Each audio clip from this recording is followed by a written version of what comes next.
अभी recently past थोड़े दिनों में जो कुछ हुआ है, it was very serious.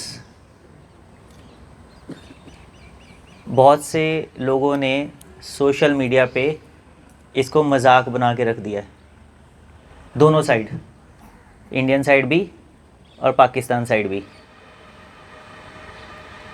As far as India is concerned, जब पहलगाम अटैक हुआ था तभी बहुत क्लियर मैसेज हमारे प्राइम मिनिस्टर ने दे दिया था कि इसका बदला हम लेंगे। जिन्होंने अटैक किया है और उनके जो सरपरस्त हैं उनको ऐसा जवाब देंगे जो उनकी कल्पना से परे होगा, मतलब उन्होंने सोचा भी नहीं होगा। बहुत सीरियस रिवेंज लेंगे इस चीज़ का, पहलगाम अटैक का। पास्ट में जो 2 बार अटैक मिलिटेंट्स ने किया था इंडिया पे, उड़ी में और पुलवामा में, उसका भी इंडिया ने रिवेंज लिया था। उरी अटैक का रिवेंज लिया था सर्जिकल स्ट्राइक करके, पाकिस्तानी आर्मी के टेरर कैंप पे, लॉन्च पैड पे सर्जिकल स्ट्राइक करके उसका रिवेंज लिया था। ठीक है। उसके बाद जब पुलवामा अटैक हुआ था तो इंडिया ने बालाकोट में एयर स्ट्राइक की थी और उसका रिवेंज लिया था। अब वो 2 अटैक के हिसाब से देखें तो ये जो पहलगाम का अटैक हुआ था सिविलियंस के ऊपर पहली बार हुआ था, इसलिए उससे थोड़े बड़े लेवल का रिवेंज बनता था टेररिस्ट से, फाइन। पर वो रिवेंज इतना बड़ा भी नहीं हो सकता कि फुल फ्लैश्ड 2 कंट्रीज़ में वॉर हो जाए। क्लियर हो रही है चीज़? ऑब्वियसली उरी से और पुलवामा का जो 2 इंसिडेंट हुए थे उसका जो हमने बदला लिया उससे बड़ा बदला बनता था, पर यह बदला इतना बड़ा नहीं हो सकता कि 2 न्यूक्लियर पावर्स में फुल फ्लैश्ड वॉर हो जाए और उसका एंड हो न्यूक्लियर अटैक के साथ। तुम लोगों को पता है, जब सुना तो होगा, जब सेकेंड वर्ल्ड वॉर में जापान के ऊपर अमेरिका ने न्यूक्लियर बॉम्ब्स गिराए थे तो उसकी तबाही का असर सालों बाद तक देखा गया। वो बॉम्ब्स का जो उस टाइम की टेक्नोलॉजी थी बहुत प्रिमिटिव थी, छोटे बॉम्ब्स थे, बट फिर भी उनका असर इतना ज़्यादा था कि पूरे के पूरे शहर हिरोशिमा और नागासाकी तबाह हो गए और जनरेशन्स आफ्टर जनरेशन्स तक असर हुआ उन बॉम्ब्स की रेडिएशंस का। लोग अपाहिज पैदा होते रहे जनरेशन्स आफ्टर जनरेशन्स। इतना ख़तरनाक होता है न्यूक्लियर बॉम्ब, मजाक की चीज़ नहीं है। और आज के जो न्यूक्लियर बॉम्ब्स हैं वो उस ज़माने के न्यूक्लियर बॉम्ब्स से 100 टाइम्स 1000 टाइम्स ज़्यादा पावरफुल हैं, ज़्यादा डेवस्टेटिंग हैं, ज़्यादा नुकसान कर सकते हैं। और ऐसे बॉम्ब्स इंडिया और पाकिस्तान दोनों के पास हैं। उस टाइम के बॉम्ब्स अगर एक एक शहर को बर्बाद कर सकते थे और जनरेशन्स तक असर छोड़ सकते थे, तो आज वाले जो बॉम्ब्स हैं वो पूरी पूरी डिस्ट्रिक्ट्स को, पूरी पूरी कंट्रीज़ को तबाह करने के काबिल हैं। और फिर कितनी जनरेशन्स तक वो तबाही का असर जाएगा। समझ रहे हो कितना सीरियस है न्यूक्लियर अटैक के बारे में सोचना भी।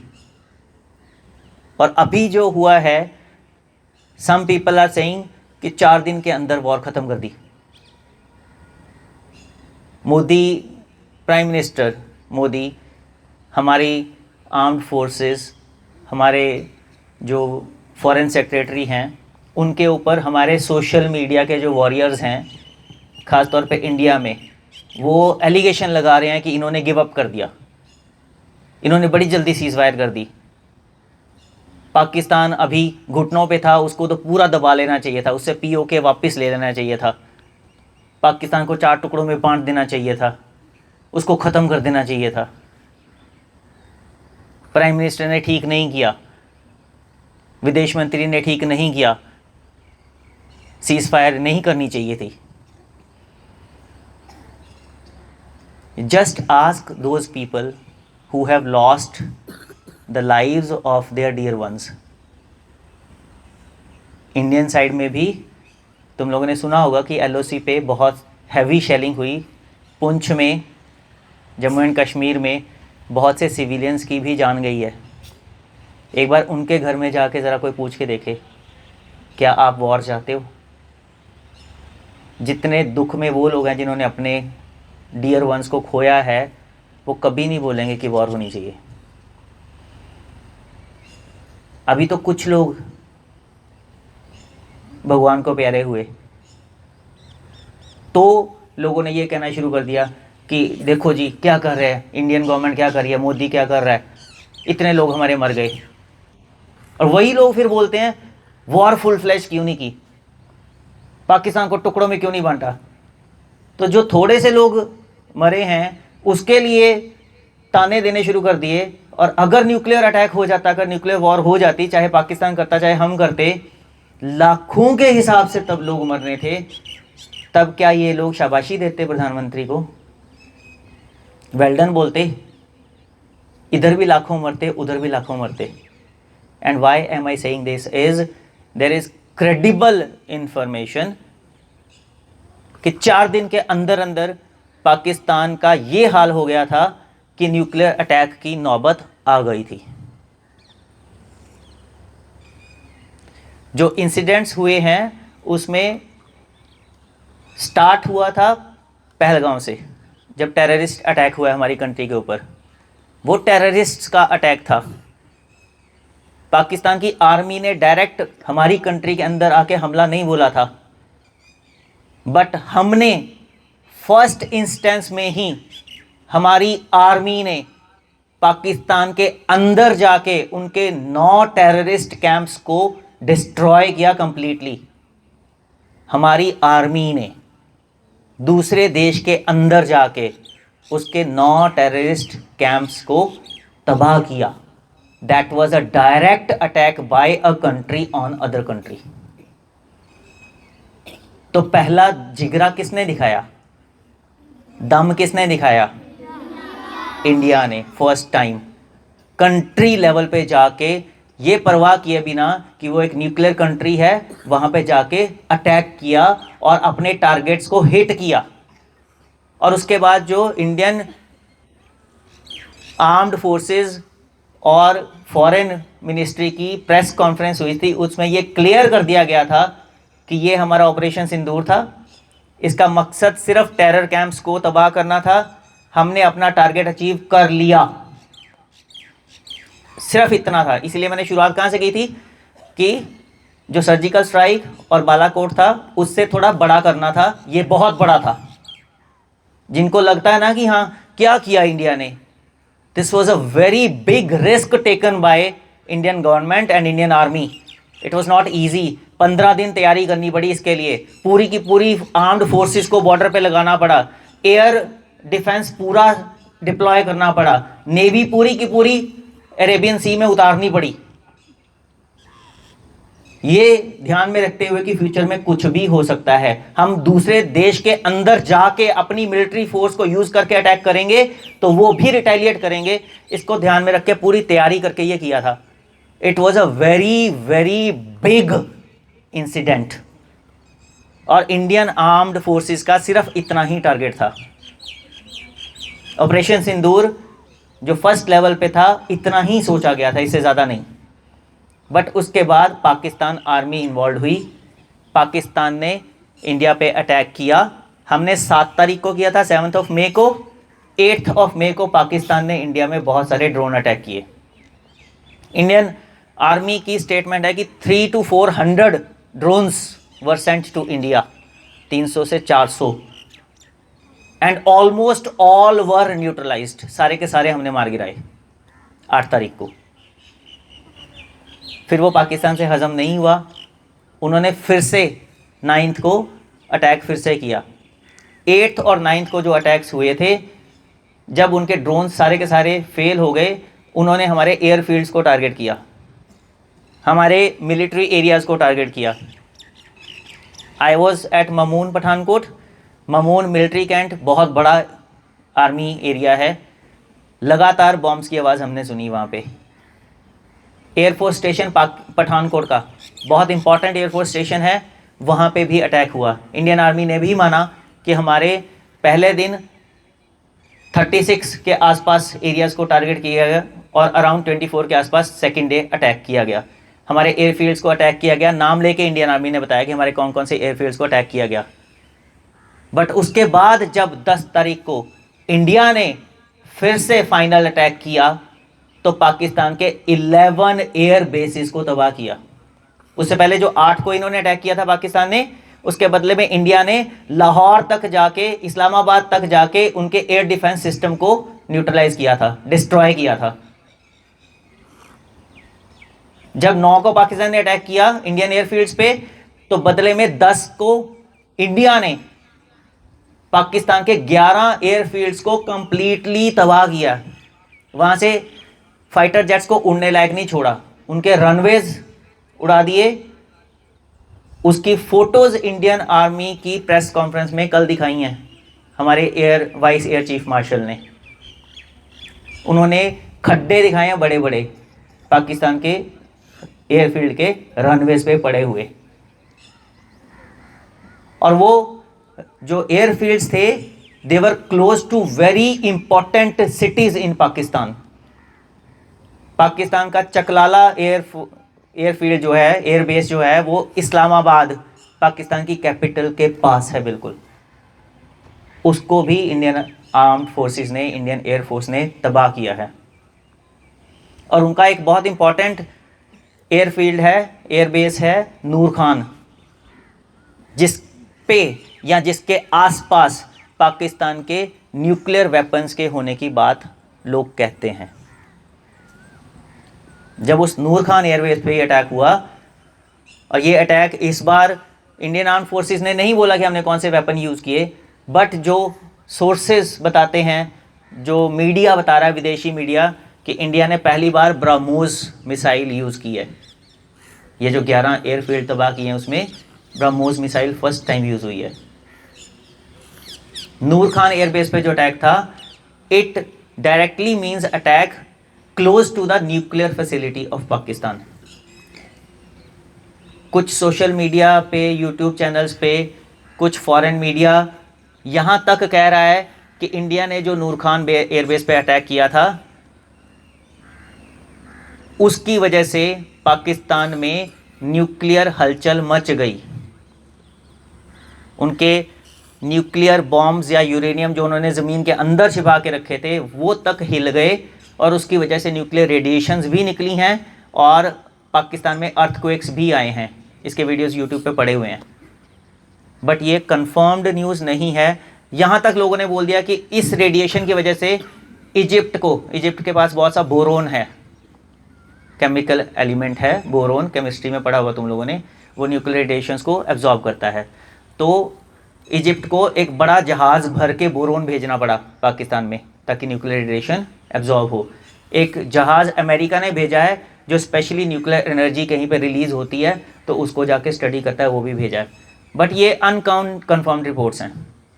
अगर ऐसा हुआ है तो फिर तो बहुत ही बड़ा हुआ है। जो लोग कहते हैं ना सीज़ फायर अचानक से क्यों कर दिया, अगर ऐसा हुआ है तो बहुत ज़्यादा बड़ा हुआ है।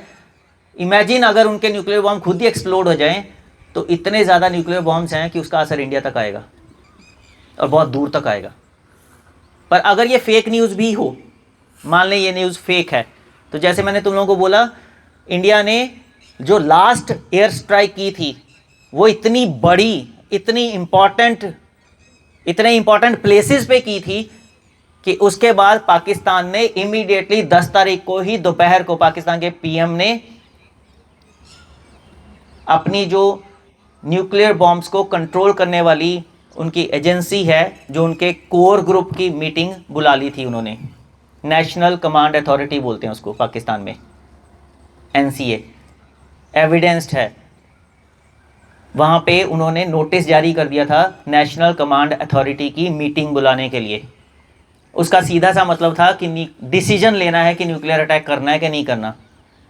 जस्ट इमेजिन 4 दिन की वॉर में, सिर्फ 4 दिन की वॉर के बाद ये हालत हो गई पाकिस्तान की कि उनको सीरियसली सोचना पड़ गया, should we use our nuclear weapons और नॉट। और जब तक ये वॉर शुरू नहीं हुई थी, पाकिस्तान ने तब बोला था हम न्यूक्लियर वेपन्स तब यूज करेंगे जब हमारी एग्जिस्टेंस पे थ्रेट आएगी, जिन्हों पंजाबी च कहते होंद ते खतरा, राइट। जब हमारी एग्जिस्टेंस पे थ्रेट आ जाएगी, जब हमें लगेगा कि हमारी पूरी पॉपुलेशन पे खतरा आ गया, हम तबाह हो सकते हैं, बर्बाद हो सकते हैं, तो हम न्यूक्लियर वेपन यूज करेंगे। नाउ को रिलेट दिस, 4 दिन बाद ही उनको न्यूक्लियर वेपन्स यूज करने का डिसीजन लेने के लिए मीटिंग कॉल करनी पड़ गई। डज इट मीन कि उनकी एग्जिस्टेंस पे खतरा आ गया था? राइट और रॉन्ग? इस लेवल तक जाके इंडिया ने अवेंज किया है कि 4 दिन बाद पाकिस्तान को लग गया कि हमारी एग्जिस्टेंस पे खतरा आ गया है और उनको नेशनल कमांड अथॉरिटी की मीटिंग बुलानी पड़ी। देन अमेरिका में हैव इंटरवीन्ड। जो अमेरिका उससे 1 दिन पहले तक कह रहा था कि इनकी आपस की लड़ाई है ये दोनों देशों की, हम इंटरवीन नहीं करेंगे, जैसे ही नूर खान एयरबेस पे अटैक हुआ, जैसे ही 11 एयरबेस पे अटैक हुआ, जैसे ही न्यूक्लियर वेपन्स के यूज की थॉट्स आ गई, जैसे ही ये मीटिंग डिसाइड हो गई कि मीटिंग कॉल की जाएगी, immediately America had to intervene. क्यों? क्योंकि सियाने कहते हैं कि एक बेवकूफ दोस्त से एक अक्लमंद दुश्मन अच्छा होता है। बट हमारी बदकिस्मती है कि हमारा दुश्मन भी अक्लमंद नहीं है, वो दुश्मन भी है और बेवकूफ भी है। एंड वर्ल्ड नोज कि ये बेवकूफ दुश्मन न्यूक्लियर वेपन्स यूज कर सकता है। यूक्रेन और रशिया में फाइट हो रही है, लड़ाई लग रही है, 3 साल से ज़्यादा ऑलमोस्ट हो गया उनके पास वॉर चलते हुए, पर रशिया समझदार दुश्मन है, उसने अभी तक न्यूक्लियर वेपन यूज़ नहीं किया। रशिया में कैजुअलिटीज बहुत सारी हुई हैं, बहुत से आर्मी मैन मरे हैं उनके, बहुत से सिविलियंस भी मरे हैं, पर अभी तक भी उन्होंने न्यूक्लियर वेपन यूज़ नहीं किया यूक्रेन के ऊपर। मगर हमारा बेवकूफ दुश्मन 4 दिन बाद ही न्यूक्लियर वेपन यूज करने की बात करने लग गया और सीरियसली सोचने लग गया उसके ऊपर, सीरियसली मीटिंग कॉल कर ली नेशनल कमांड अथॉरिटी की। And that is the time when the whole world must have conveyed to our prime minister also, our defense minister also, our foreign minister also कि भाई आप समझदार हो, हम मानते हैं आपकी न्यूक्लियर पॉलिसी बोलती है नो फर्स्ट यूज़, आप पहले यूज़ नहीं करोगे, हम आपके ऊपर भरोसा करते हैं, पर आपके इस बेवकूफ़ दुश्मन के ऊपर किसी को भरोसा नहीं है। ये अगर कह रहे हैं तो कर भी देंगे, you never know. And as I told you, अगर हिरोशिमा और नागासाकी का छोटे छोटे न्यूक्लियर बॉम्ब्स का असर इतना डेवास्टेटिंग था, तो अगर हमारा बेवकूफ़ दुश्मन न्यूक्लियर बॉम्ब यूज़ कर लेता, उसका असर बहुत ही बड़ा होता। कल प्राइम मिनिस्टर ने अपनी स्पीच में एक सेंटेंस बोला है, बहुत सीरियस मगर बहुत कन्विक्शन के साथ, कि अगर पाकिस्तान ने ये टेररिस्ट अटैक्स बंद नहीं किए तो भविष्य में हम कोई न्यूक्लियर ब्लैकमेल नहीं सहेंगे। न्यूक्लियर ब्लैकमेल वर्ड यूज किया है उन्होंने। इट मींस बहुत प्रोबेबल रीजन है कि ये 4 दिन बाद ही जो सीज फायर हो गया उसके पीछे there was a nuclear blackmail, जिसके लिए दुनिया तैयार नहीं है। इस टाइम पे कोई भी तैयार नहीं है। 170 न्यूक्लियर बॉम्ब्स पाकिस्तान के पास, ऑलमोस्ट 170-72 हमारे पास, सारे के सारे चल गए, दुनिया तक असर जाएगा। कोई नहीं चाहता इस टाइम पे। May be that is why it has happened and the fact remains कि पाकिस्तान की तरफ से कॉल आई थी, उनके डीजीएमओ ने कॉल की थी हमारे डीजीएमओ को और सीज फायर के लिए बोला था। सीज फायर तो है नहीं वैसे, ये इंडिया ने कभी बोला ही नहीं कि हम वॉर कर रहे हैं। डे 1 से इंडियन आर्मी की सेम स्टेटमेंट है कि we are not at war. हम लोगों ने ऑपरेशन सिंदूर चलाया था, उसका टारगेट हमने पहले दिन ही अचीव कर लिया था। उसके बाद हम सिर्फ पाकिस्तान को जवाब दे रहे हैं। पाकिस्तान अगर हमारे ऊपर अटैक कर रहा है, हम उसका सिर्फ जवाब दे रहे हैं। जिस दिन पाकिस्तान अटैक करना बंद कर देगा, हम जवाब देना बंद कर देंगे। क्लियर स्टेटमेंट थी इंडियन आर्मी की 8 तारीख की प्रेस कॉन्फ्रेंस में ही। तो जब 10 तारीख को पाकिस्तान के डीजीएमओ का फोन आया कि हम अब बंद कर देंगे, हम अटैक नहीं करेंगे, आप भी बंद कर दो, तो हमने तो पहले दिन से यही बोला था कि आप बंद कर दोगे तो हम भी बंद कर देंगे। तो सीज फायर वाला तो इसमें कोई सीन ही नहीं है। हमने तो बोला ही नहीं कि हम वॉर कर रहे हैं, तो सीज फायर तो हुई ही नहीं, हमने ऑपरेशन को हॉल्ट कर दिया। कल प्राइम मिनिस्टर ने भी यही बोला कि हमने ऑपरेशन सिंदूर को स्थगित किया है, बंद नहीं किया है। हमारी एयरफोर्स ने भी ट्वीट करके लिखा था कि ऑपरेशन सिंदूर चल रहा है, हॉल्ट हुआ है, होल्ड हुआ है। प्राइम मिनिस्टर ने क्लियरली बोल दिया कि हम पाकिस्तान को परखेंगे, उनके हर एक एक्शन को परखेंगे। अगर फ्यूचर में भी उन्होंने कुछ भी ऐसा किया जो पहलगाम में किया है तो इससे भी बड़ा रिस्पॉन्स देंगे। So we all Indians should be proud of our Prime Minister, should be proud of our Army, Air Force and Navy. Navy में जो डीजी थे नेवी के, उन्होंने क्लियरली बोला अपनी प्रेस कॉन्फ्रेंस में कि हमने पाकिस्तान की नेवी को उनके बंदरगाह से हिलने तक नहीं दिया। उनके पोर्ट के पास, कोस्ट के पास पास ही रहे वो। इतनी हिम्मत भी उन्होंने नहीं दिखाई कि आगे आ जाएं थोड़ा सा। हम लोग आगे थे, फॉरवर्ड पोजीशन पे थे, वो डर के आगे तक नहीं आए। तो इंडिया की तीनों आर्म्ड फोर्सेस ने, आर्मी, नेवी और एयरफोर्स ने ऐसा बड़ा सेटबैक दिया है पाकिस्तान को कि 4 दिन के अंदर अंदर उसको अपनी एग्जिस्टेंस पे थ्रेट लग गया और वो न्यूक्लियर वेपन यूज करने की सोचने लग गया। This is called victory, not what Pakistan is claiming. अगर दो लोग, दो आम इंसान भी लड़े ना, छोटी सी एग्जांपल देता हूं, मान लो 2 बच्चों की लड़ाई होगी या 2 बड़ों की लड़ाई होगी, उसमें जिसने पहला थप्पड़ मारा उसके बाद दूसरा वो करेगा कोशिश, वो भी थप्पड़ मारने की कोशिश करेगा। विक्टोरियस कौन होगा? जिसने लास्ट थप्पड़ मारा और उसके बाद अगले वाले की बस होगी। सामने वाले ने बोला नहीं अब नहीं मैं मार सकता, सॉरी यार, बस कर। आखिरी थप्पड़ किसने मारा? इंडिया ने मारा, जब उनके 11 एयर बेसिस को तबाह किया। That was the last major attack. First major attack India ने किया, पाकिस्तान के अंदर घुस के उनके 9 टेररिस्ट कैंप तबाह किए। लास्ट मेजर अटैक भी इंडिया का था, उनके 11 एयरफील्ड्स तबाह किए। उसके बाद से मेजर अटैक कोई नहीं हुआ पाकिस्तान की तरफ से। तो स्टार्ट भी हमने किया और एंड भी हमने किया, तो जीता कौन? इंडिया। तो ये message should go loud and clear to Pakistan.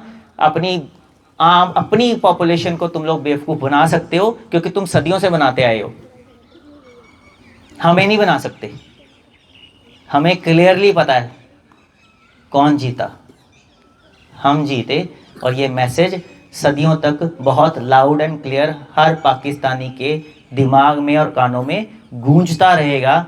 और इसी वजह से सीज फायर हुआ है कि हमने इतना सीरियस नुकसान उनको पहुंचा दिया कि उसकी वजह से न्यूक्लियर वेपन्स तक यूज होने की नौबत आ गई। इसीलिए डोनाल्ड ट्रंप ने ट्वीट करके लिखा था कि millions of people could have died.